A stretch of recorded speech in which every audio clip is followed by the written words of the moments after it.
வாஸ்து சாஸ்திரப்படி எந்த திசையில வாசல் அமைச்சா அது உங்களுக்கு அதிர்ஷ்டத்தை தரும், அதுதான் இன்னைக்கு மெயினா பார்க்க போறோம். அகம் பிரம்மாஸ்மி.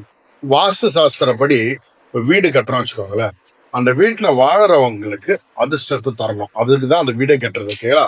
சிறப்பான வாஸ்து வாசல் அப்படி வைக்கணும்னா என்ன பண்ணணும் அப்படின்னா, ஃபர்ஸ்ட் ஆப்ஷன் கிழக்கு வாசல். கிழக்கு பக்கம் வைக்கிறது ரொம்ப சிறப்பு. ஓகேங்களா? அந்த கிழக்கு வாசல் வைக்கிறது அப்படின்னா அது தெய்வ கடாட்சம் நிறைஞ்சிருக்கும் அப்படின்னா. வடக்கு திசை நார்த்து, அது வைக்கிறது, நார்த்து வாசல் வைக்கிறது ரொம்ப விசேஷம். அதுவும் நார்த்துல வைக்கிறதும் கடவுளுடைய அனுகிரகம் முழுசா உண்டாகும் சொல்லணும். தெற்கு வாசல், ஓகேங்களா, அந்த தெற்கு திசை நோக்கி உங்க வாசல் வைக்கிறீங்க அப்படின்னா அந்த கிழக்கு திசையை ஒட்டி இருக்கணும்னு ஆல்ரெடி சொல்லிட்டேன்.